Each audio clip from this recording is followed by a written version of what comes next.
So last week, we were talking about the fall of Babylon. Cyrus had came in because they had diverted the water while Xerxes was having that, while Nebuchadnezzar was having that big party where he said, hey, we're going to go get the utensils, the Jewish utensils and whatnot. While that was happening, the Persians were diverting the Euphrates River. And when they did, the river level went down where it goes into the wall, and it went down enough where the men slipped under there. And when they did, they were able to literally take over the city without even any kind of war, any kind of violence. So there was, I think one of the stories said that there was people that were inside the city that for 3 days didn't even realize they'd been taken over. So that's how smooth the thing went. We found verses like that from Isaiah. We talked about where God had actually called Cyrus my anointed. Cyrus was a pagan. He was a Gentile, a pagan, and God had called him his anointed because he had a very specific purpose for him to go in there and do that, and he did. So the thing that we were talking about was there is a difference between, am I clicking? There was a difference between the fall of Babylon, that's what we were going over, and the doom of Babylon. There's a difference between those two. Because one of them was just talking about how it got taken over. Babylon went down, Persia came in. The other one, we're talking about the doom of Babylon, which is tonight. And these are the verses that I gave you. I gave you whole chapters to kind of go over. Isaiah 13 and 14, Jeremiah 50 and 51, and Revelation 17 and 18. If you read those, you're going to find that there were some verses inside there that wouldn't match up with what we just went over in session 5. And I'm going to go through a couple of them. If you read those, there's only 6 chapters to it. If you read those end to end, it would take you, say, 45 minutes. I'm going to go through and hop through them so that it's not going to be a continuous flow of verses.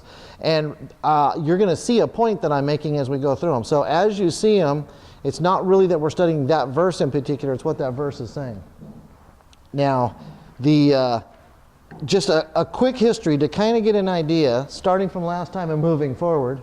Cyrus, when he came in, he claimed the title of King of Babylon.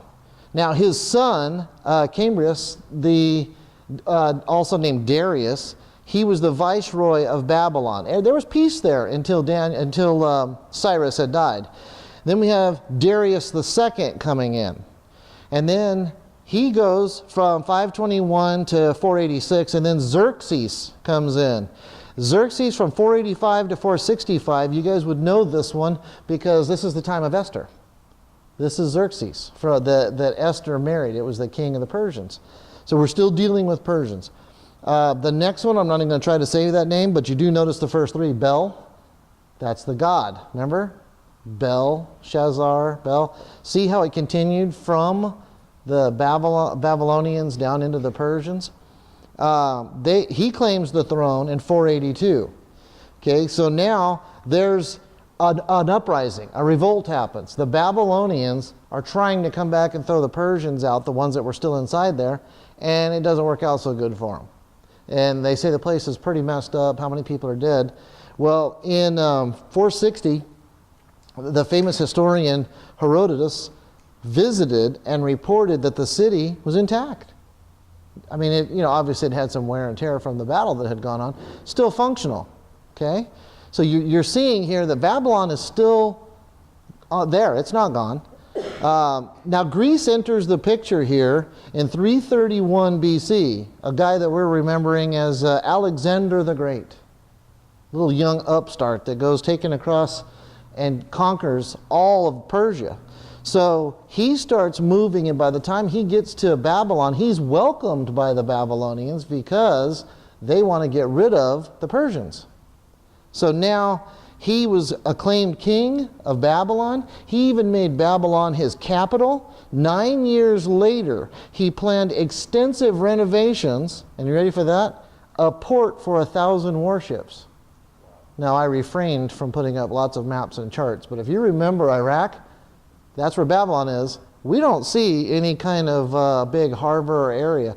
So they were going to have to dredge to get this, and it was a pretty heavy project. But this is the kind of guy that would go out. When he got into battle with somebody, they were, say, like on an island. He would just build a land bridge out to the island, go out there and kill them. That's what he did to Tyre. That's what he did to Tyre. So here he is, really moving. This is some things going on. Well, Alexander dies on June 13, 323 BC. 29 years old, he gets to India, he lays down on his bed, and he starts crying because there's no more lands for him to conquer. So it's a few years later, he's back in Babylon, and he dies. He's in his early 30s. I think it was 30, but it could have been early 30s. So he dies, and when we're looking through Daniel, chapter 8 gives us his career. This is during this 400 years that everybody says, well, that's the silent years. We don't know anything that happened from that time. The next time we hear after Malachi, right, that's the last book of the Old Testament, the next time we hear something, well, it's when John the Baptist is starting to talk, and that's the ending of the Old Testament. Well, that's not true, because we've got Daniel that's explaining it, and his successors after Daniel are in Daniel 11. I'm sorry, after Alexander. They're in Daniel 11. So when he's dying, you can imagine, palace, everybody's around him. His 4 generals now, they come in and they say, okay, you're dying, obviously, king, so tell me, who's going to take over? He didn't have kids, and he says, how about this for last breath? Give it to the strong. Well, if that doesn't start a fist fight right in there next to him, I don't know what does. I mean, right over his own grave, right over his own deathbed, he tells them, give it to the strong. So this is what they did. Cassander, when they split this up into 4 pieces, Cassander takes Macedonia and Greece. Lysimachus takes Thrace, Bithynia, and most of Asia Minor. Then you see Ptolemy takes Egypt, Cyrene, Arabia, and Ptolemy is the one that sponsored the Septuagint translation. Remember, the quotes that we are hearing, like when you read in the New Testament, and it says, and then Jesus took the scroll of Isaiah and read, it was Greek. He was reading the Septuagint version of the Old Testament. Because what they had done, Alexander said, I want everybody all the way across this empire to read and speak Greek. This is what we're going to have. That's going to be the language. So he was saying to the Jews, that's fine, read your book. Let's translate it to Greek so you can read it in Greek. And that's how he was going to do it. So they took the Old Testament 300 years before Jesus and translated it. So that's a way that we can even today read something that hasn't been tampered with. After Jesus died, the Jews said, we don't want the Christians claiming to be reading our book. They call it the Old Testament. That's our Holy Scripture. So that's where the Masoretic text comes in. And we talked about some changes in that here and there. You go back to a Septuagint version, it wasn't changed. That's why the Septuagint version is very accurate, kind of like the Septus is for, Textus Receptus is for the New Testament. So he sponsors to get this thing done. The Septuagint is 50. That's why the standing name for it, Roman numerals, is LXX. What's that? 70. Not, I said 50. So that's around 270 BC. So now Seleucus takes Syria and east to India, where Antiochus Epiphanes, the little horn from Daniel 8, comes out. So this splitting up, you start to see some things that are inside Greece that are very important to what we've got going on today, especially through prophecy. So you see this thing kind of break up. Okay, so we've gone from all of those kingdoms taken over, Babylon. They all took over Babylon. They keep going, they keep going, they keep going. Then you start seeing atrophy and decay to start setting in. A new rival city, Seleucia, obviously you're getting that from the name of the guy that took over, right? So it's on the river Tigris, and it makes everything faster, moving. So people, just like having a ghost town, when they move the 215 over, we used to call it 395 over Moreno Valley. As soon as they put the 215 in, that 395 road had thriving businesses. All of a sudden, they're gone. Well, because there's just simply no traffic. So that's why this thing starts slowing down. So now in AD 75, the merchants were still there, kept trying to make a living. There were still merchants there trying to make a living. In 115, Trajan from Rome visits, and we've got stories about how he visited. And in 199, Septimus Severus reports that Babylon is deserted. Okay, so by 199 he says that. Now in the 1800s, there were 10,000 inhabitants that were living on site, and the archaeologist Robert Kadui hires on locals in Babylon to start doing archaeology, to start finding out, where was that room they had that party? Where was that wall where the hand wrote? Where was the treasury?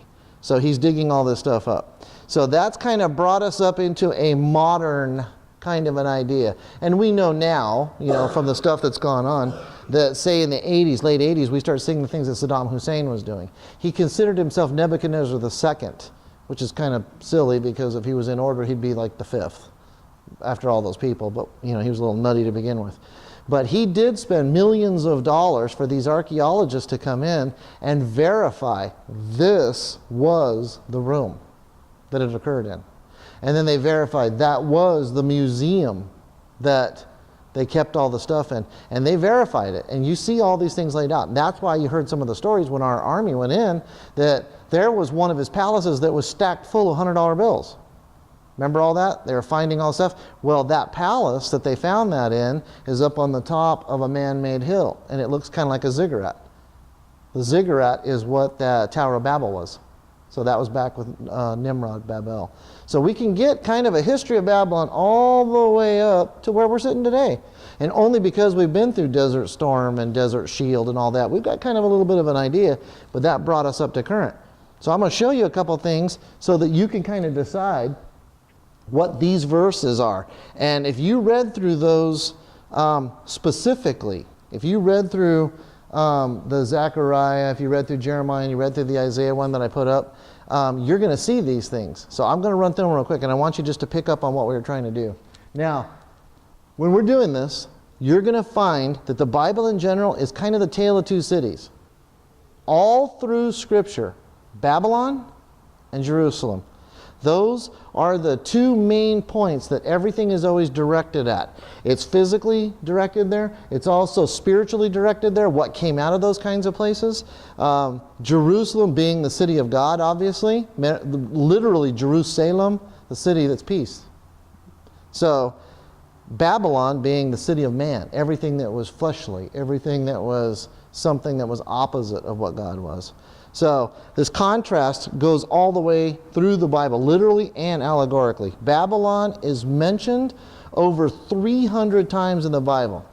Even in Christ's genealogy, it's mentioned 3 times. It was the capital of the first world dictator, Nimrod. Meaning, literally Nimrod, meaning we will rebel. So you're already seeing that. When you look inside there, in Genesis, and it starts talking about Nimrod, it says that he fought against the Lord. When you read the translation of it, you can kind of see this is where these guys were already starting to kind of amass themselves against him. So when you look at this, you're going to see that it is destined to be the capital of the last world dictator. Nimrod II, if you like that one. So remember, God many times teaches us in patterns. So I want you to see something. When we go through this, and this one in particular, we are living in a time, and I've heard people say this, but we actually are living in a time that we have information that nobody else has had so far. And I think what God has showed me to point out through this one in particular is going to be astounding. You're gonna kind of, and I hope you get what I got out of it, but you're going to step back and see how God's plan is to deal with certain things. And it's incredible how precise he is and how different things come to play. I saw many things that were cloudy become clear when I went through it. And it's kind of interesting that on Sunday morning we're going to be doing Revelation, because we're going to touch on that just a little bit. So you'll get kind of a head start on some folks. So remember, we started out here, the doom of Babylon. The fall, we went through that, that's what happened. The destruction, you're going to find here, this is what we're looking for. Never to be inhabited again. That phrase is specific. Remember, these are the ones where they were from Isaiah 13 and 14 and Jeremiah 50 and 51. Building materials are never going to be used, and it's going to be destroyed like Sodom and Gomorrah. You don't see Sodom and Gomorrah today. They got some ideas where it was, but there's nobody living there. Babylon at that point wasn't destroyed. Okay? And then we're going to take a look at Mystery Babylon for a second. So now, all of these prophecies concerning the city of Babylon, right here, we're going to go, the first one, 13 and 14. And remember, I'm just going to grab a couple of these. I'm just going to touch on them and move on quick. So as we go through them, you know, make some notes so that you can follow up. Or we've got the podcast and all this stuff goes up too. So the first one, Isaiah 13:1, and it says, "The burden against Babylon, which Isaiah, the son of Amoz, saw. Lift up a banner on the high mountain, raise your voice to them. Wave your hand that they may enter the gates of the nobles. I have commanded my sanctified ones. I also called my mighty ones for my anger, those who rejoice in my exaltation. The noise of a multitude in the mountains, like that of many people, a tumultuous noise of the kingdoms of nations gathered together. The Lord of hosts musters the army for battle." Compare that to the battle that we were talking about with Cyrus. No battle. Slipped in under the wall. They didn't even know for 3 days. Nations are gathered for this battle against Babylon. See the contrast? This is what we're looking for as we go through them. So, God's calling his top people into this one right here. So now we're seeing these nations are involved. Okay, we'll go to verse 5. "They come from a far country, from the end of heaven, the Lord and his weapons of indignation, to destroy the whole land. Wail, for the day of the Lord is at hand." Remember that phrase. We keep going over that. The day of the Lord. That is a very specific time. That's not just a random thing. The day of the Lord is at hand. It will come as destruction from the Almighty. Therefore all hands will be limp. Every man's heart will melt. And they will be afraid. Pangs and sorrows will take hold of them. They will be in pain as a woman in childbirth. There's another phrase that we catch. Remember, this is talking about Babylon. They will be amazed at one another. Their faces will be like flames.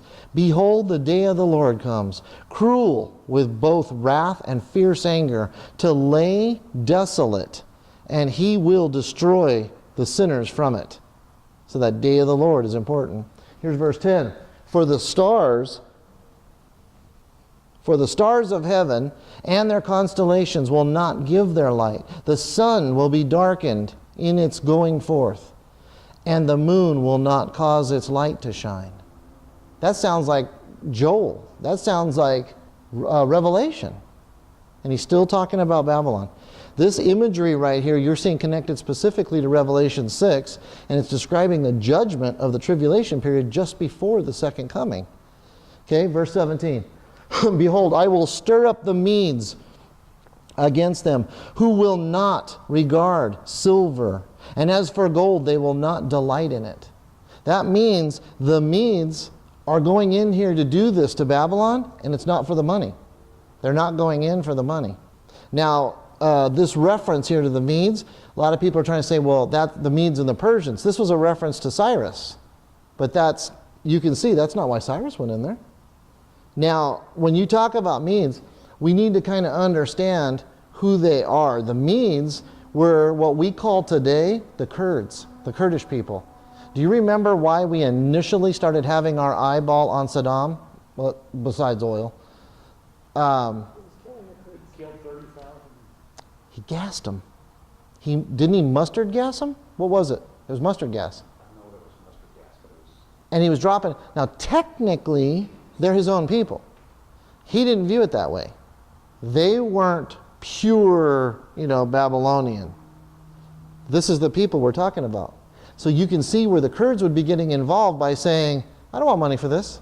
I'll be happy to do this. So their area, just so you can keep it in your brain, northern Iraq, southern Turkey, western Syria. So you're dealing with a pocket that's right in there. And remember who we're talking about. When we start seeing these guys, the Kurds, we're starting to get tied up with them, with the Assyrians. Not Syrians, big difference. Assyrians. These were the ones that were in Nineveh. That was their capital. And we remember a guy that had a boat trip over to Nineveh, right? They turned, didn't they? From the king down. They repented and turned. We know an Assyrian today. They speak Arabic. They had followed the Jewish law all the way to the Messiah.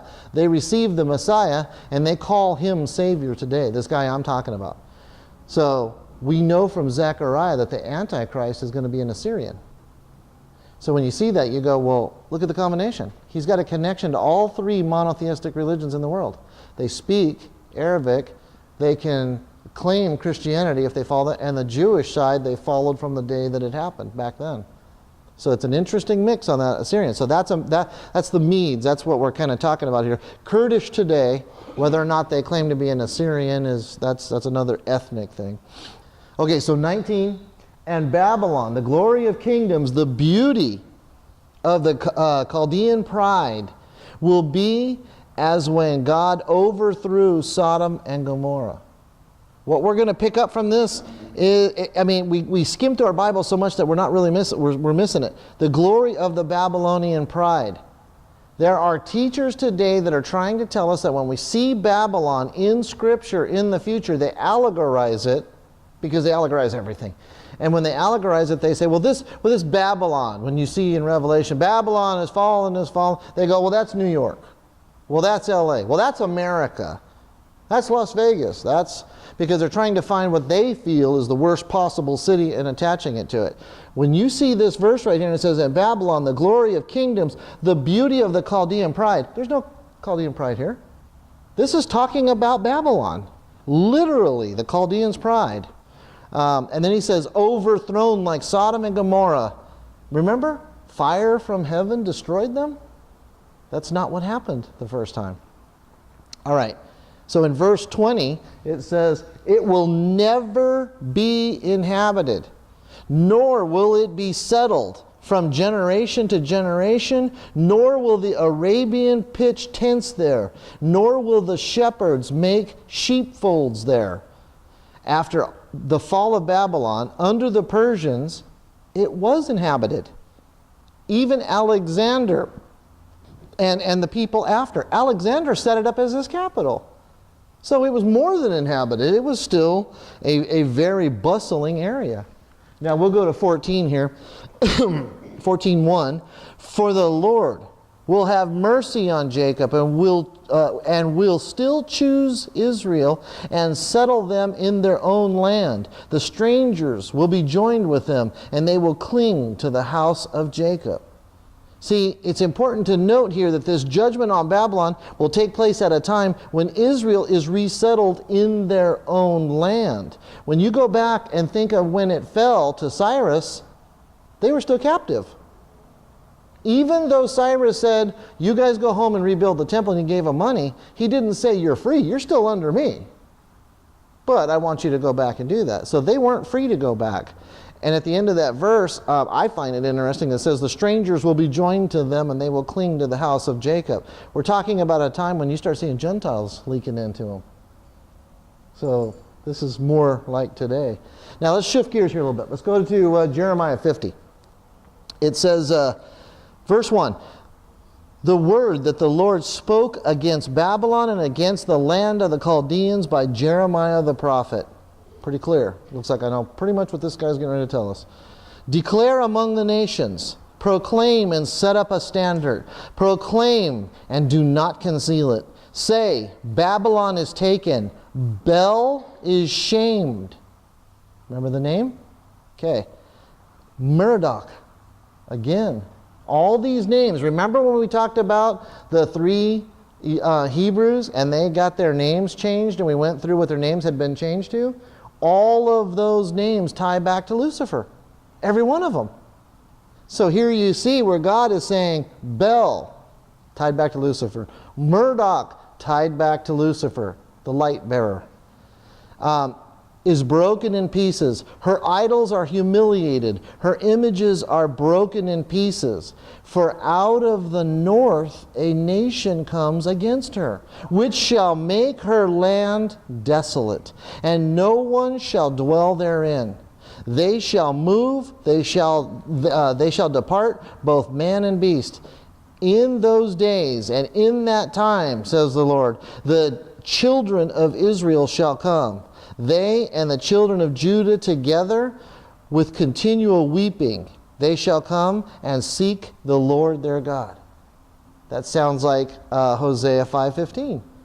When they acknowledge their mistake and they seek his face, he'll return to take care of them. And this is what we're seeing. That nation from the north, you think that might have something to do with Magog? Russia? And again, the spiritual position here that Israel is being described and where they're at. All right, here's another one. 9. For behold, I will raise and cause to come up against Babylon an assembly of great nations from the north country, and they shall array themselves against her. From there she shall be captured. Their arrows shall be like those of an expert warrior. None shall return in vain. Now, there's a couple of aspects to this. This verse is a technology statement. If you go through the Bible, you're going to be able to document something that people in other generations couldn't have done. There are technology statements where the Bible says something, and people that would have been, let's say the Civil War, they would read something and not understand it. When we start talking about something where the Bible says, and a third of mankind was killed, what would be the first thing that would pop into your head? Nuclear? Yeah? You say that to a Civil War guy and he'd go, plague. He'd have to come up with something else. Well, this is another one. I'll show it to you here for a second, but let me grab this. For behold, I will raise up and cause to come against Babylon. Do you realize that the church has been trying to clamp, and I don't mean to make this such a broad statement, but the teaching that we've been seeing is that God has these weird set of rules that he plays by, and it doesn't seem to make sense. When you go back and say that Cyrus had a letter written 150 years before he got there by name and said, you are my anointed by the creator of the universe, this is an idol-worshiping pagan. And God said, I'm going to use you for something. Come here. Well, he's saying the same thing here. I'm going to get some guys from the north to come take care of something. And you start thinking that way, now you're thinking God can do anything he wants. So when you see this technology statement, this is really interesting. Their arrows shall be like those of an expert warrior. In English, you go, pretty good shot. Smart bombs. That's exactly what it is. It's kayats.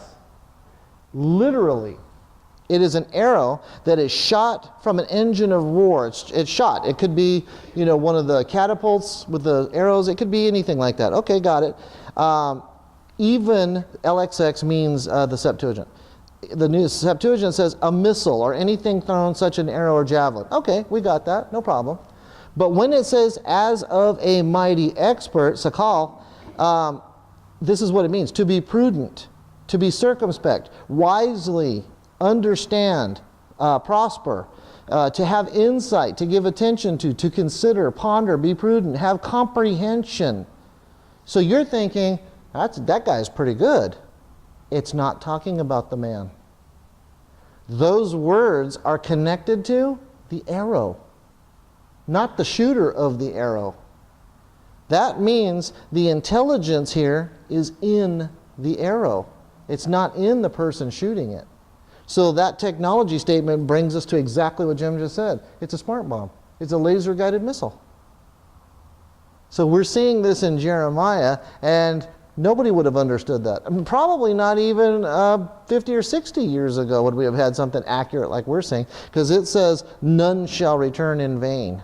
And that's the kind of thing that God's pulling over to them. Okay, so 24. Can I say something? Yeah. The verse where it says, an assembly of great nations from the north country shall array themselves against her. I can't believe it's not Russia. Because he's saying an assembly of nations, not just one nation. Right, and I see what you're saying, but not that they wouldn't be involved. Not that they wouldn't be involved. Right. But chances are that kind of goes back to the old thing was Magog, oh, that's Russia. Oh, yes. Oh, yeah. You go back and you're going to hear, and I love these guys. They're great guys. We've learned a lot from them. But I definitely believe Daniel 12:2 is what was telling us that, Daniel, I want you to seal this up. Because in the times that are coming, knowledge is going to increase and men are going to run to and fro. He's not talking about Bill Gates knowledge or Apple knowledge or anything like that. He's talking about spiritual knowledge. We are grasping things today that they couldn't have grasped simply because the Holy Spirit wants it grasped today. He didn't want it grasped back then. So when we see things like when Hal Lindsey was positive that it is Russia, I mean quite literally the boundaries of Russia, nothing else. We're starting to see now, well, Russia disintegrated. Remember? The USSR, as we understood it, it disintegrated. So now we do have all these different things are all over. So a group of nations? Sure, absolutely. So what I'm saying is we're learning, and when I show you what I got out of this, I think it's one of those leaps. There's a few leaps in there. I just want to grab a couple of them so I tried to trim as many of them out. There's a lot. You read those things, it's almost consistent through all of those chapters.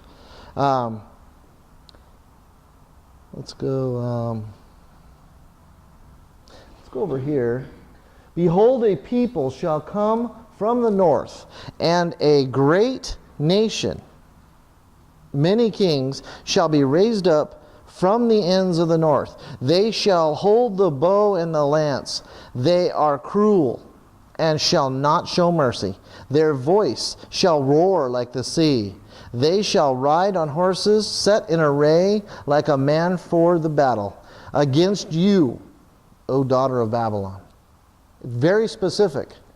And it starts to eliminate the allegorizing of this teaching where people start leaning towards, well, Babylon is allegorical and it actually means, well then where would you get the north from? I mean, if you don't know which one we're talking about, then how can you say what north? So we know it's literal. Okay, I think there's just one here in 51 we'll take a look at.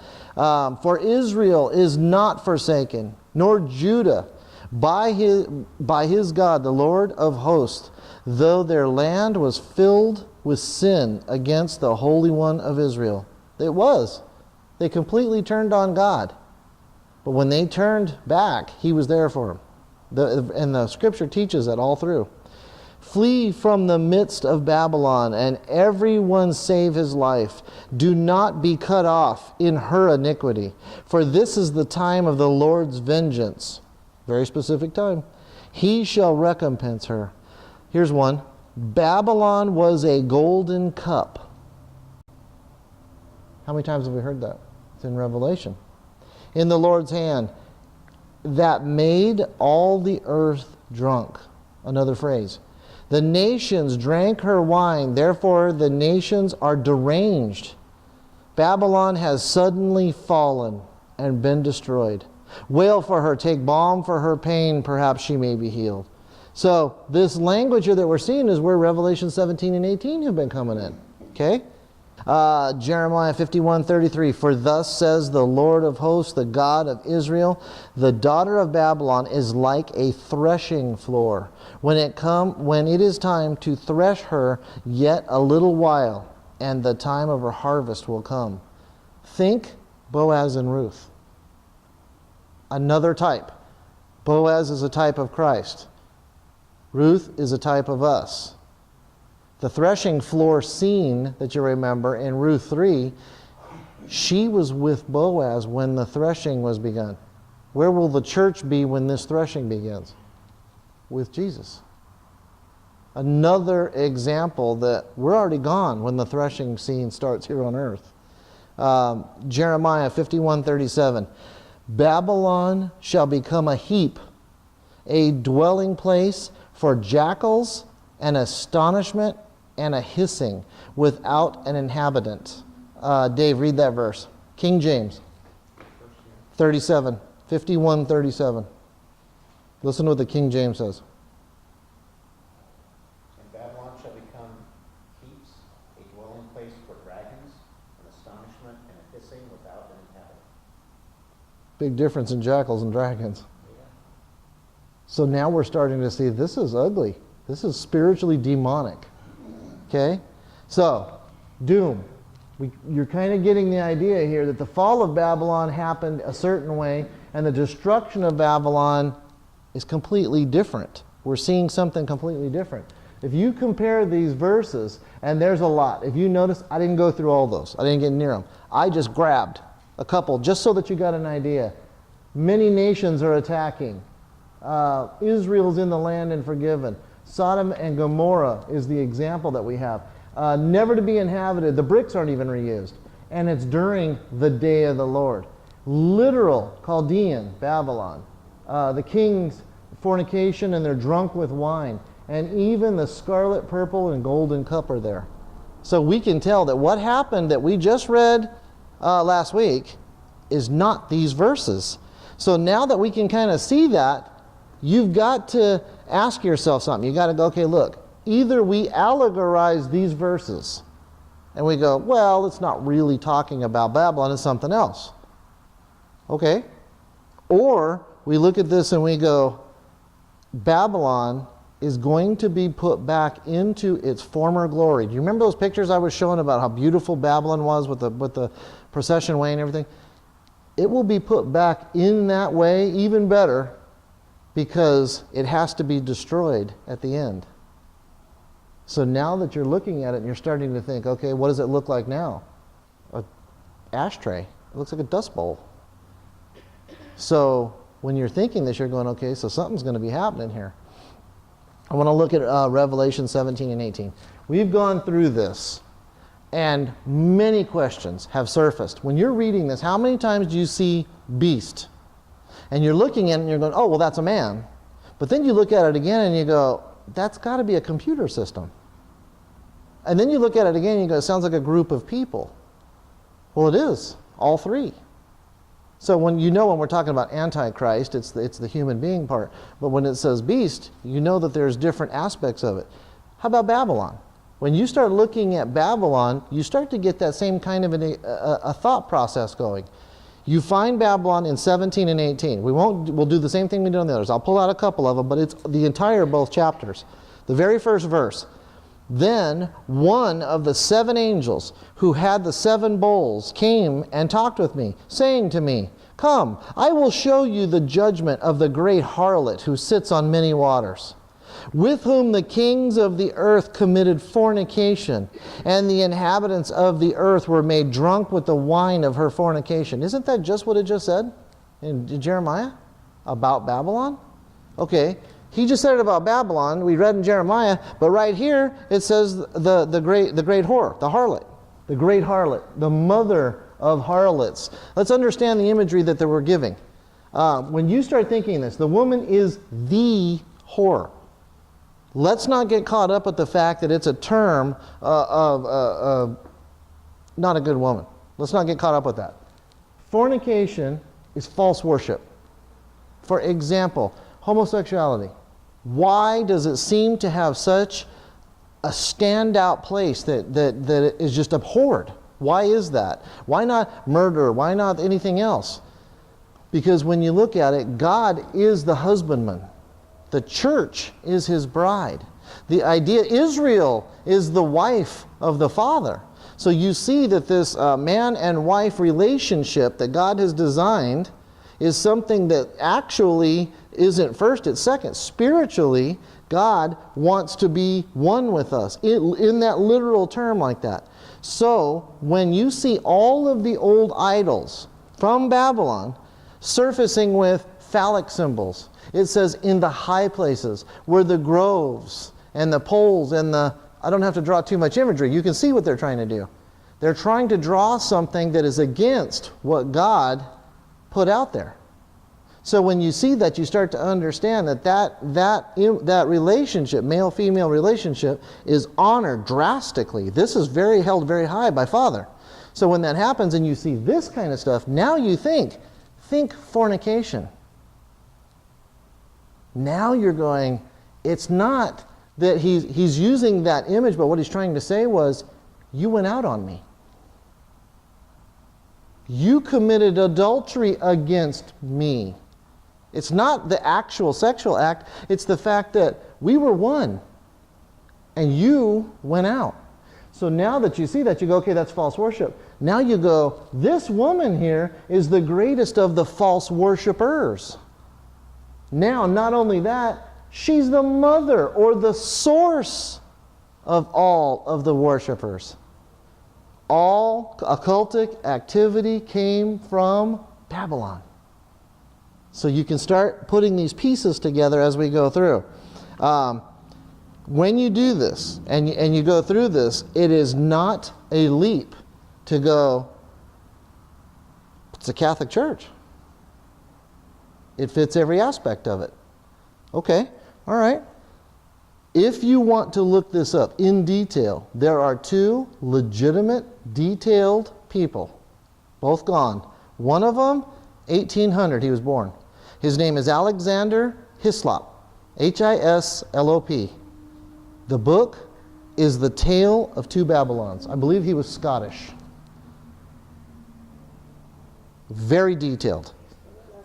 Hislop. The Tale of Two Babylons. The second book, much more current, Dave Hunt, not that Dave Hunt. He tried to do some autographs and that wasn't working out. The book is called The Woman That Rides the Beast. I read it. It is absolutely incredible, the detail that he put into this. When you get done reading the book, you're done. There's enough evidence in that book for a conviction. So, I have a copy of that book if yep. Now Dave actually passed away last year, and he was he was a great guy. Yeah, this is meet Lazarus here. So, yeah.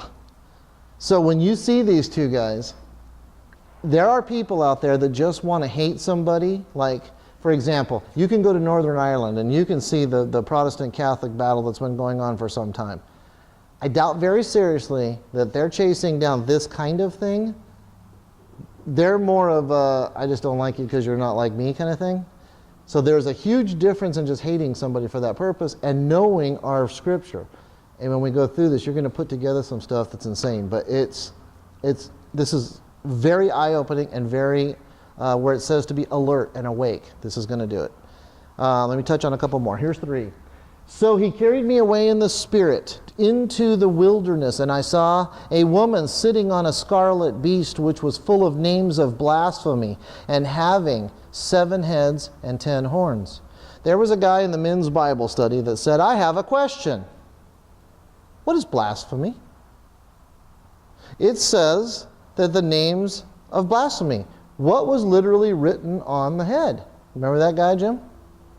So when you actually look up blasphemy, this is standing up in place of God. This is somebody that is casting down what is right, God, and lifting up themselves. It was blasphemy. This is what Jesus was supposedly being tried for, because he had called himself God.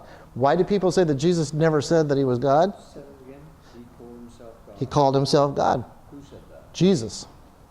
He said that. He said that. He said, I am that I am. And they knew. And that's why if you read it, they go, blasphemy. That's why they were saying it. So now here we have blasphemous names and having 7 heads and 10 horns. That scarlet beast is the same beast that we see in Revelation 13. This is where you go, okay, the beast, and this is where the groupings are. This is where you've got geographic area of the beast, so there's leaders. Okay. They couldn't miss it when you said on Alpha and Omega, right. Couldn't miss that. No, there's no misunderstanding what Jesus said. Okay, so now she's riding this beast, okay? So in 4, the woman was arrayed in purple and scarlet, and adorned with gold and precious stones and pearls, and having her hand a golden cup, full of the abominations and the filthiness of her fornication. And on her forehead a name that was written, Mystery Babylon the Great, the mother of harlots and the abominations of the earth. Okay, you read those two and now you go, okay, are we talking about a physical? Because we were talking about Babylon, right? Babylon, physical, sitting right there. But now we're looking at something, is this physical? You're talking about spiritual. This is a spiritual something that's going on, because specifically the filthiness of her fornication, of her idolatry. So the reference to the cup here is another link back to Jeremiah. And it was clear what was happening back there. So now we know all false worship had their origins in Babel. All right. So now the Babylonian system that we saw in Daniel, they had a priesthood, they had all this stuff that's going on, completely idolatry. Now, what they did, when the Persians moved in, all of that, the priesthood moved to Pergamus. Does Pergamus ring a bell? In Revelation chapter 2, verse 12, we see a letter. And it's a letter to the 7 churches. And it says, to the angel in the church of Pergamus, write, these things saith he which hath a sharp sword with 2 edges. I know thy works. I know where you dwell, even where Satan's seat is. Satan had moved and brought all of the idolatry, all the occultic things into Babylon. Persia conquered them. They moved to Pergamus. So they're now headquartered down in Pergamus. And he's saying, where Satan's seat is. And thou holdest fast my name, and thou hast not denied my faith. Even in those days where Antipas was my faithful martyr, who was slain among you, where Satan dwells. But I have a few things against you, because thou hast there them that hold the doctrine of Balaam, who taught Balak to cast a stumbling block before the children of Israel, to eat things sacrificed unto idols, and to commit fornication. Balaam was trying to get the children of Israel to go against God. You remember the story, the talking donkey? This is the same teaching that he's saying that these people in Pergamus have. What is the teaching? They're melting together this Mary worship. They're melting together all of these things that they brought from Babylon.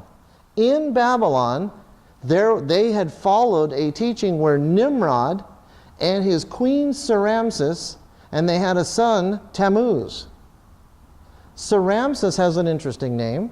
They call her the Queen of Heaven. Any Catholics want to tell me where they hear that a lot? That's Mary's name, the Queen of Heaven. All they did was take the Babylonian stuff and pull it into, and then just rename it. Okay, so in 15, so hast thou also them that hold the doctrine of the Nicolaitans, which I also hate. The Nicolaitans was ruling over the people. It's a hierarchy where you've got somebody up on top where you do not turn against. The Pope. This is the guy. I mean, his word is, God. That's the way it is. So, the Greeks come in and they conquer, and now they move from Pergamus and they move to Rome. They're wanting to get to a place where they can move freely. They get to Rome and Rome accepts it. So now, once they're in Rome, we see the time where we get up to where Christ is born. He's crucified on the cross. Okay? It starts taking off like wildfire, right? Christianity's all over the place. But then, who starts to oppress them? Rome. But then there starts to be so many of the Christians growing that they go, oh, I saw a light. I'm a Christian too, he said.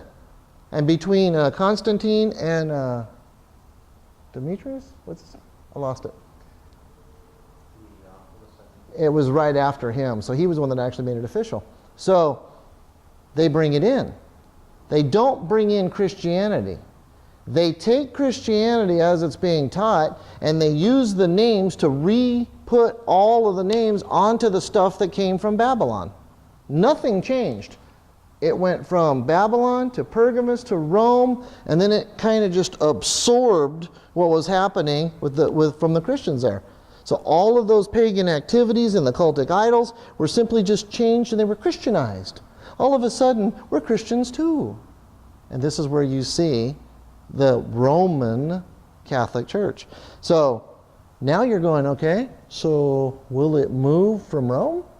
It's made these journeys. Will it move from Rome? A couple more. Verse 6. I saw the woman drunk with the blood of the saints and with the blood of the martyrs of Jesus. And when I saw her, I marveled with great amazement. What other religion on the earth has killed people like that? I mean, we've got wars all over the place. But to that extent, the Inquisitions. Pope Pius killed more Christians than all of the lions ever did. And he did it in a short span of time. Who else, can you remember, has been spilling God's people?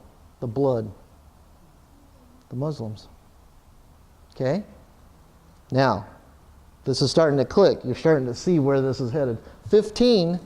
Then he said to me, the waters which you saw were where the harlot sits are peoples, multitudes, nations, and tongues. Okay, now we know there's influence over a big area. And the 10 horns which you saw in the beast, these will hate the harlot and will make her desolate, naked, and eat her flesh and burn her with fire. So these 10 horns that are on the beast, these are the same 10 that are the 10 toes that we just saw from Daniel 2. Okay? And then they're going to turn on the whore and kill her.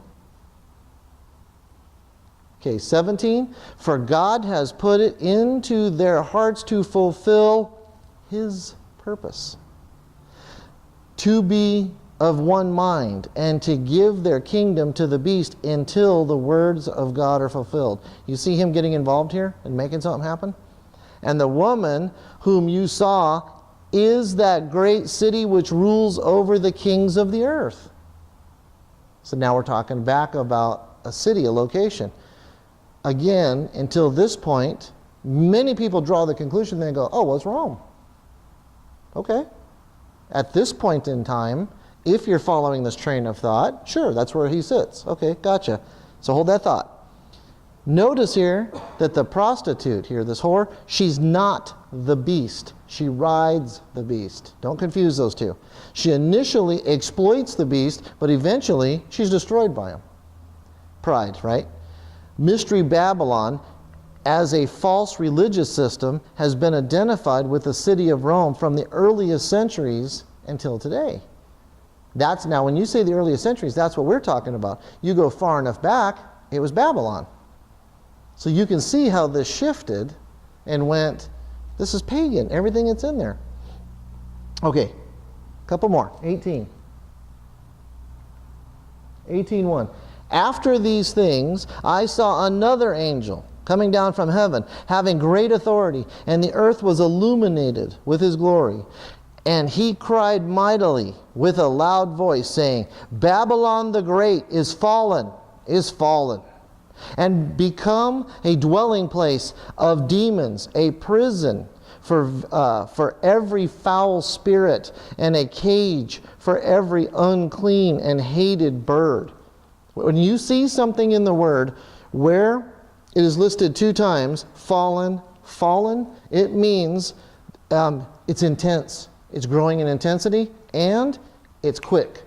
If it says something, Joseph answered one of the dreams back to the Pharaoh in Egypt, and when he did, he repeated it twice because he said, this is going to happen quick, and it did. It was that year that dream had started to come back. So when you see this fallen, that means it's kind of like that quickly that we talk about, tachyon. When it hits, it's going to move. Now, here's something else. The guys are going to be going over chapter 13. So you're going to remember, we're going to see something in 13 where it was talking about a seed that was planted and it grew. And it represents the church. But it grew into this big giant tree. And then the messengers of Satan landed up in the trees. The church was never supposed to be this monstrosity. It was a mustard seed, and a mustard bush is about 3 foot. 3 by 3. It's small. This thing is ginormous. It's huge. And in birds, it's never supposed to be like that. And that's when you see the messengers of Satan. That's why you see these unclean and hated birds. Still spiritual. Okay? And you're not supposed to be able to see it. I mean, that's not like that. Okay, so 3. All the nations had drunk of the wine of the wrath of her fornication. The kings of the earth have committed fornication with her, and the merchants of the earth have become rich through the abundance of her luxury.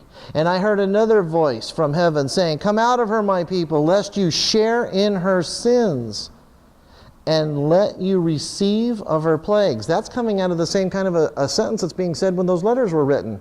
Thyatira and Pergamos. One of them's literally Rome, and the other one's talking about Pergamos, where they had stopped off on the way to Rome. Those 2 letters, Pergamos and Thyatira. And he's saying the same thing. Come out of her, my people. You're seeing what's going on. You need to get out. Render to her just as she rendered to you, and repay her double according to her works in the cup which she has mixed. Mix double for her. In the measure that she glorified herself and lived luxuriously, in the same measure give her torment and sorrow. For she says in her heart, I sit as a queen. I am no widow, and will not see sorrow. That's weird. Why would somebody say that? I'm a queen and I'm no widow. That kind of a statement is being pointed at somebody. That's not a random statement. In the Bible, Israel is referred to in the Old Testament as a widow and divorced in the Old Testament from the things that were going on and all that. Remember when we went through Hosea? So this is where she's standing up saying, I'm no widow, I'm a queen. And now we're back to Queen of Heaven. That's exactly what Thyatira compares her to. Jezebel.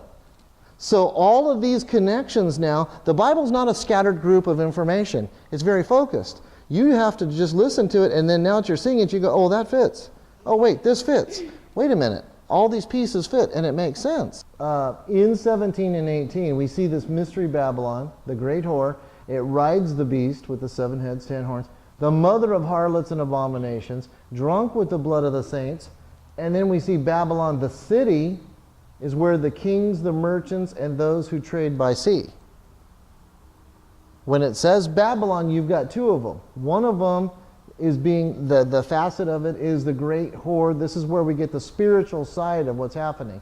Babylon the Great, the city, is where you see kings and merchants and those who trade by sea are being harmed. So you go, okay, all right. Today, there's no merchants trading with Babylon.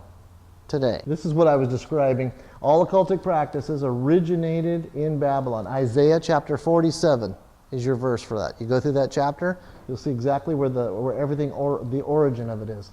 Tammuz, the son of Nimrod, and his queen, Saramses, was identified with the Babylonian sun god and was worshipped following the winter solstice around December the 22nd.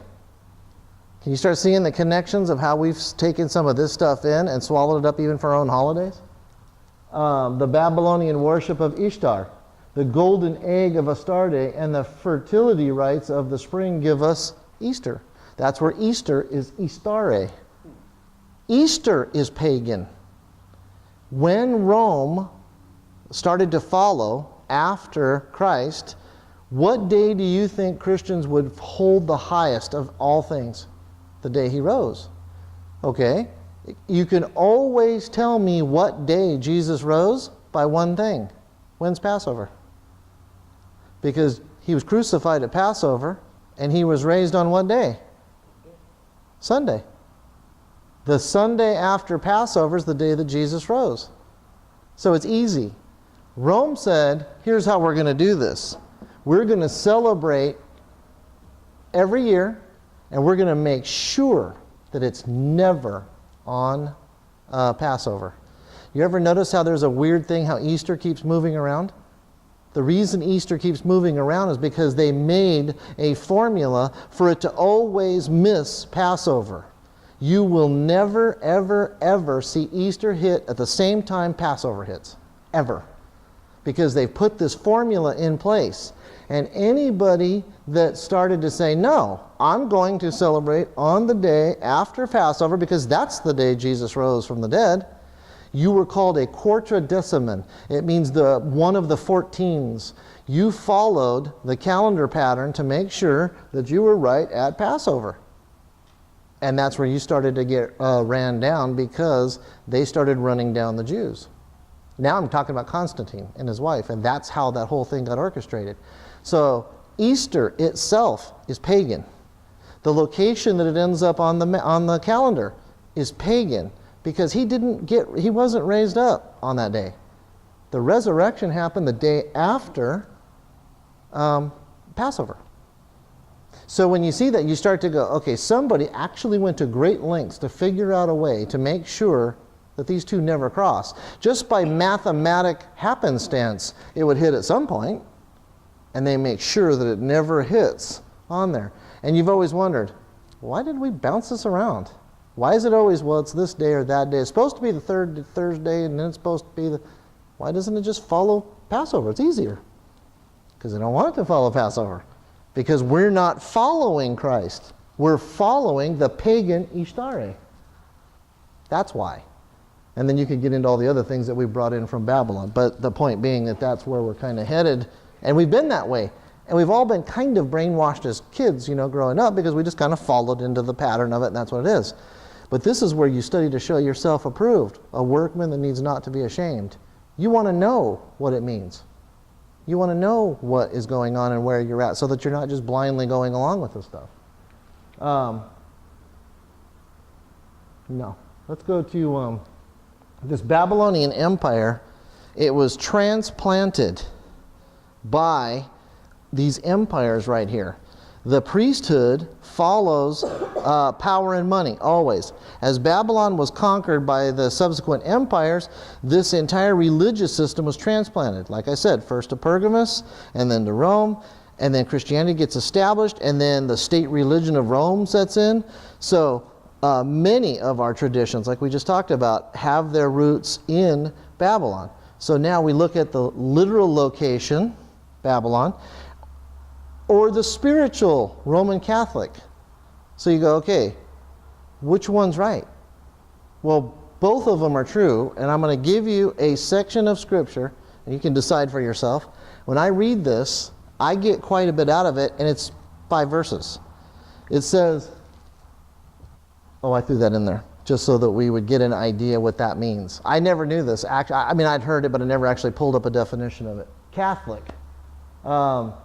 It actually means including a wide variety of things, all embracing, universal, diverse, diversified, wide, broad-based, eclectic, liberal, more comprehensive, all-encompassing, all-embracing, all-inclusive. Doesn't that sound like the religion of the Antichrist? Everybody's going to get welcomed in.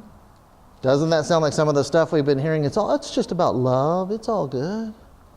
Because they're softening down the gospel. All of a sudden, Christians are not tolerant because we go, well, no, Jesus said, I am the way, the truth, and the life, and no man goes to the Father except by me. It doesn't say love and let's all just get along. It says nobody goes to the Father but by me. Well, you're not being tolerant. No, I'm being biblical. So, right here is Zechariah 5:7, and I'm going to be, when I go reading through here, actually it's 5:5 through 5:7, I'm going to read the New King James. That's a King James verse. It's up there. Then the angel who talked with me came out and said to me, lift your eyes now and see what this is that goes forth. With that term, lift your eyes, you see that with Abraham when he says, lift up your eyes, Abraham. It was something like, wake up and see what's getting ready to happen here. It's kind of an awakening kind of thing. So I asked, what is it?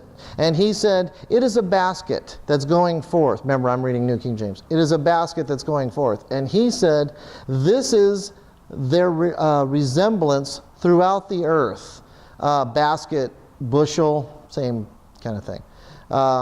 In 7, here is a lead disc lifted up, and this is a woman sitting inside the basket. Think of a big tub with a woman sitting in it, and a big lead weight is put down on top of it. So, in 8, then he said, there we go. And then he said, this is wickedness. And he thrust her down into the basket and threw the lead cover over its mouth. Then I raised my eyes and looked, and there were 2 women coming up with the wind in their wings, for they had the wings like a stork. And they lifted up the basket between earth and heaven. What you have to understand here is this is a Jewish vision from a Jewish prophet to Jewish people. Storks were not kosher. So this is a Gentile thing that's happening. The talent was a standard of commercial measurement of weights, and when you see this wings of the stork, it's an unclean bird. The captive woman, her name is wickedness. So you can see that, at least that part of it, it starts to connect to 17 and 18. This is what I'm seeing. But the bigger piece is here. That's weird enough, but here's 10. So I said to the angel who talked with me, where are they carrying the basket? And he said to me, to build a house for it in the land of Shinar. When it is ready, the basket will be set there on its base, containing a woman called Wickedness, sealed in with a talent of lead and carried by 2 women with wings and wings of a stork between the earth and heaven, to build it a house in the land of Shinar, and it shall be established and set there upon her own base. The land of Shinar. If San Bernardino was a city, let me rephrase that. If Loma Linda was a city, San Bernardino is the county. If Babylon is a city, Shinar is the county. So when it says in the land of Shinar, this is the area that it's talking about.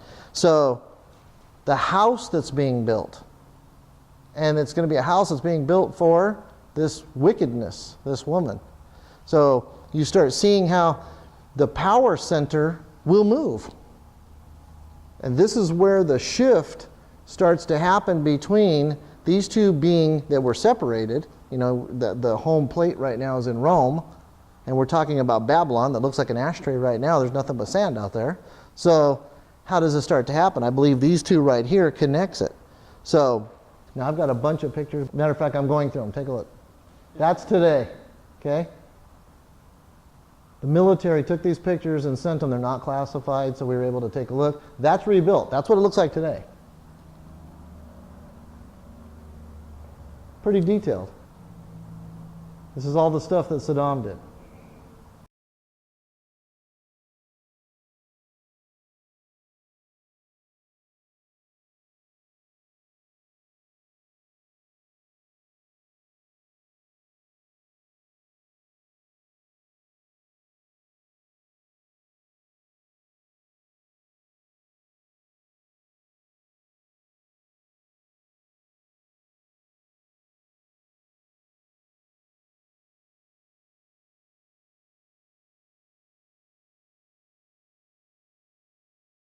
Okay? Now let's look at this, okay? The facts here. Babylon is the source of all occultic idol worship, Isaiah 47.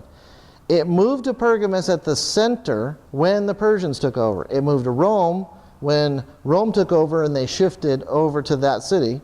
So Rome then merges with Christianity in the mix. We know that for a fact. These are all absolute things that happen. These are not suspect, right? We're not just guessing. Now, real Christianity begins to thrive again after Martin Luther. Okay, he came in, he said, the just shall live by faith, right? 95 Thesis on the Wittenberg door. The only downfall here is that of that Reformation is that it just birthed denominations. Basically, they were the same ones who kept much of the paganism of the Catholic Church. They just got rid of Mary worship. How many Protestant churches do we see that are baptizing babies? Where'd you get that from? It's not biblical. You got to be a believer because you say, this is why I'm getting baptized. So there's lots of things like that that kind of leaked in. So we see the churches were moving, but okay, so we keep moving. Now, there is a prophecy called the prophecy of St. Malachi. It is a 12th century priest from Ireland. And not that I'm following it or think that it has a lot of validity, but the one thing I'll tell you is it's been 100% accurate.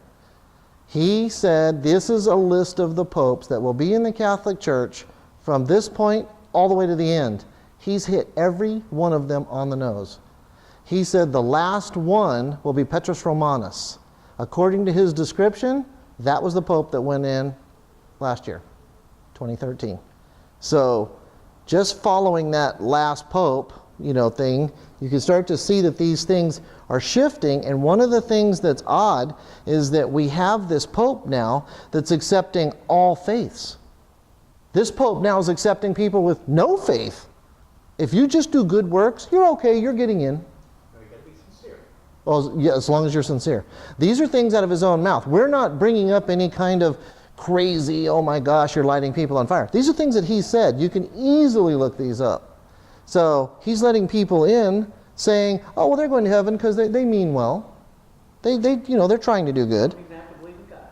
The last one was within the last couple of days. He said, don't necessarily mark off homosexual relationships. He just said that within the past week. Okay? So if this Malachi thing's off, it's weird because nobody has been as out there as this guy has. He accepted the Muslims as godly. He said, they're saved. He's making all kinds of connections with Islam. Not him, the one before, he kissed the Quran. He actually has, there's photos of this. This is not something that we just make up. So as they move along and you see this, you think to yourself, okay, what does that got to do with Jerusalem, the end times? Okay.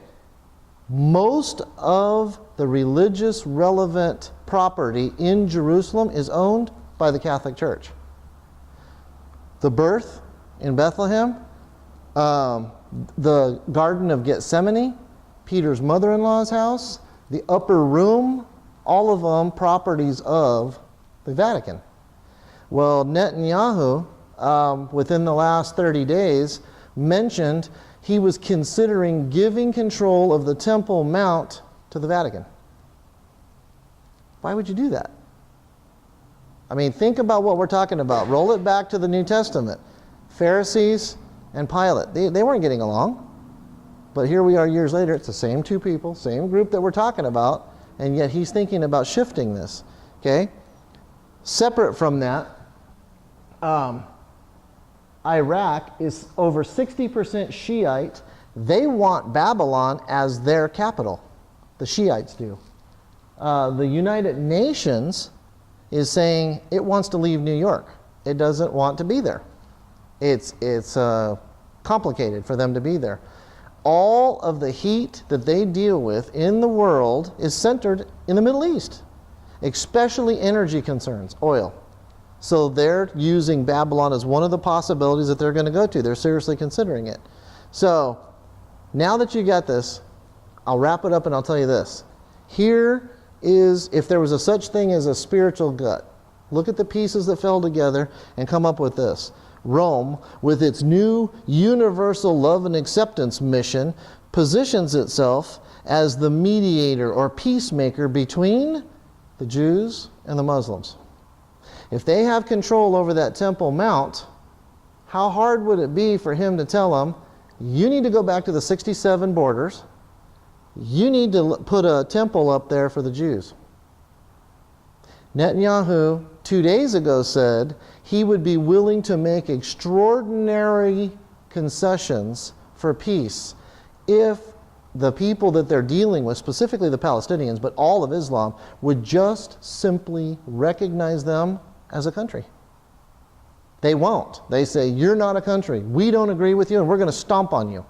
And he said, just agree that we're a nation. We've been a nation since 48. So you see these things all coming together. So Rome orchestrates a peace deal right here, including this trading out. So now that success moves Rome onto the world stage and increases their political clout within the UN. Due to the friendly relationships between Rome and the Muslims and the UN, Rome builds a significant base, where? In Babylon. The UN wants to go there. Half of them, the Shiites, want one there. So if Rome is already doing business there, they won't call it the Vatican. They won't say they're abandoning that. They'll just build another one that's there. And then as they do, most of the business will be there. This is where things will be happening. It'll become the center.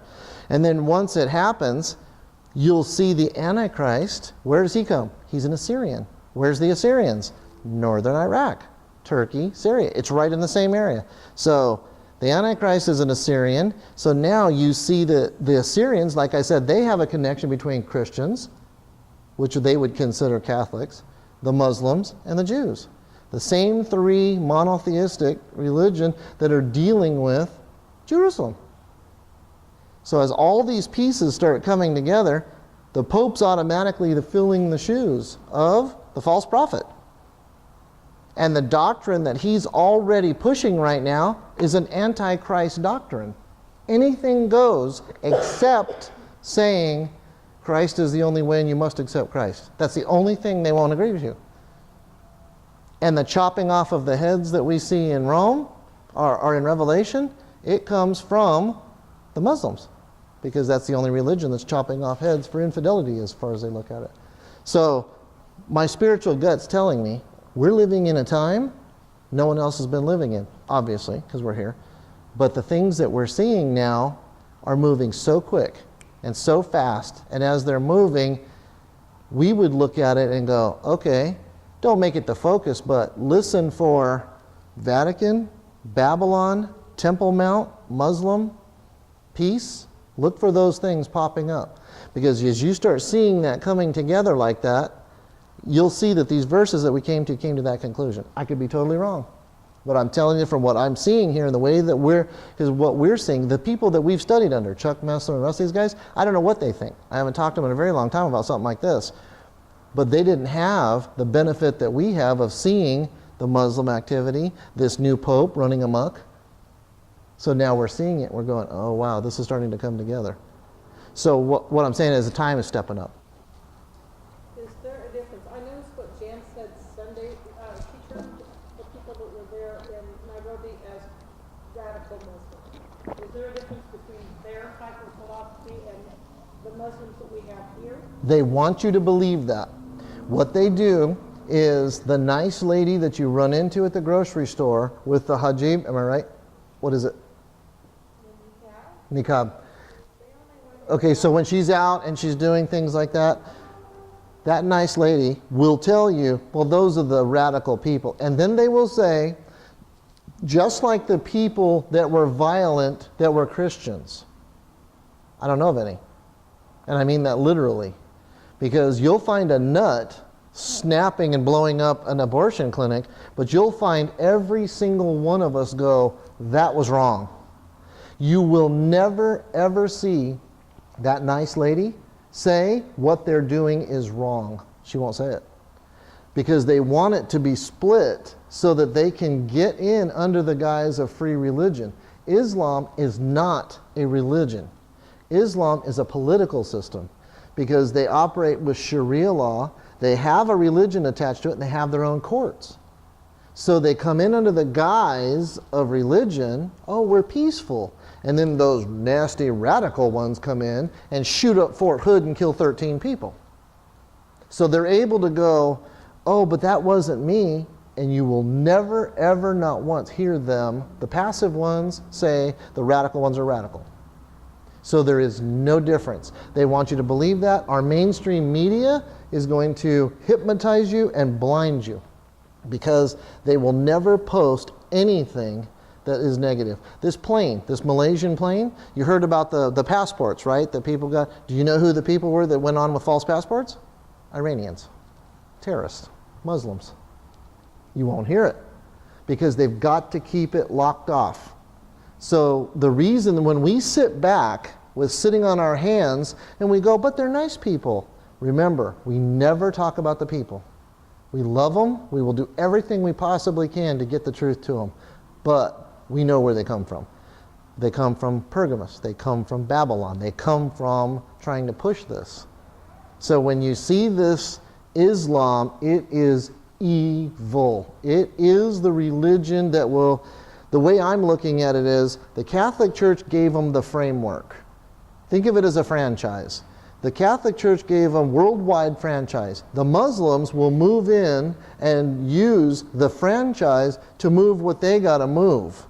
And the Antichrist, remember, it says in Revelation 13 that he says he exalts himself above everything even called God. So at some point, he even says, I'm above Allah. So are you pinpointing again the Pope?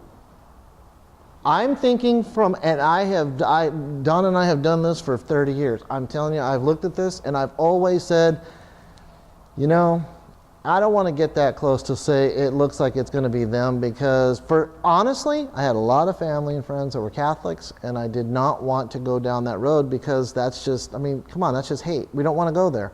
Today I'm looking at it and say, I love them just as much as I did then. But as you see, the Pope is just a figurehead. So we're talking about the organization that has been set up, and then what it's going to be used for to move it. The fact that there is a head, yeah, obviously he would be the one. And if you're thinking about when you go through Revelation 13, the beast is not one, the beast is two people.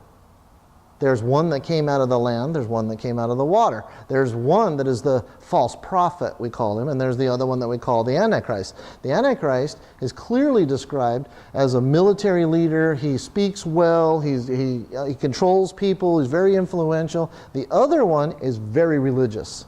He talks a lot about worshiping the other beings. He talks a lot about doing that. So whatever we're talking about is a religious figure. And all of these verses that we saw and how these things start mixing together, it's not that we're necessarily talking about the Catholic Church, because it's going to morph into something that was never even the Catholic Church. It's going to morph into something even bigger than that. But it's going to start with Babylon. That's where they're going to start using it as a home base. Like I said, I could be wrong, but when I started going over this for this study specifically, the clarity of that, here's what I started to see. God's going to judge sin. And if it started in Babylon, he's going to judge it in Babylon. Because if it started in Babylon and moved around and came back, it's going to go right back to Babylon, and that's where it's going to be judged. So we're going to say from the lessons that we learned that China, Russia, and all those other nations that we talked about in Revelation that could be the beasts and so on and so forth are mute? Oh, no. They were never the beast. Those were the powers that would come in. I think China, absolutely. It's going to be coming in from the east. It's going to be moving across, but it will not be China that goes to attack. It'll be Iran. It'll be China's money, weapons, armament, but it'll be going that we're helping them. Just like this with Russia. Russia will go in like with Syria. If Israel goes over to do something to Damascus, Russia is going to support and back up and arm Syria against them. So who's really fighting their fight? It's Russia. But they're not coming down as Russia to do it. They're backing the Muslim country that's coming down. So they're there and they're empowered. And if you notice every one of these verses, God said, I'm going to do this. I'm going to do that. In Ezekiel 38 and 39, he says, I will put hooks in your jaws and pull you down. So it's even something that they wouldn't have done on their own other than something that's going on. People are looking at Putin. Sydney said that there was a prophecy inside Russia where they said Putin will be out of power by 14 because something stupid he did politically. And they're looking at this going, why make this big thing? Why are you doing this with Ukraine? Why? What's the point? But we see all this stuff. It almost appears as though we have a chessboard and all the pieces are there now. And not only are they there, because we saw things like Mao Zedong say he could field an army of 200 million men. Well, that was years ago, years and years ago. But we're looking at this stuff now going, okay, so why would the Jewish people, Netanyahu, why would he give control of the Temple Mount to the Catholics? That doesn't even make sense. And all these things are the only thing that hinges it together is the Bible, verses. And this is the thing where prophecy that comes out, and I'm not saying this is prophetic, but I am saying when you read the Word and you look at it, this is the thing that makes prophecy stand out, because when you look at it, you go, that's something that would not have happened in the natural. All of these pieces, that guy wouldn't have done that, and that guy wouldn't have done that, yet this is exactly what happened to do what? We're back to the judgment of the two brothers. You've got Jacob and Ishmael. You got Esau and Isaac.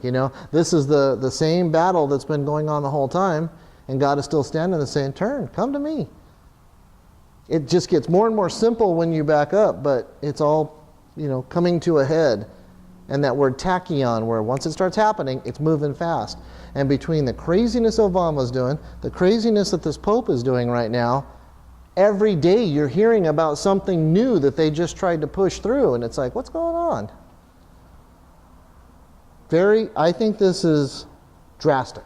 To me, this is drastic. Am I going to go sit at my windowsill and look out the window until they take over? No, that's crazy. But when I do hear pieces of legitimate news, when I hear Babylon, when I hear Temple Mount, when I hear Vatican, I'm going to listen. Because these verses came up like this. And this was a scheduled study. I did not make this thing up to do, like we were going to do this. But the understanding of putting all these pieces together like this, it's not a coincidence. Not a coincidence. A lot of information. Any questions? No? All right. I think this one was good. I hope you got something out of it. There's some of them that are like application now kind of stuff. So I hope you got something like that. I hope I didn't put you to sleep. I hope it wasn't confusing. Jumping all over. Sometimes I get excited about it and I go, man, look at this thing that's happening.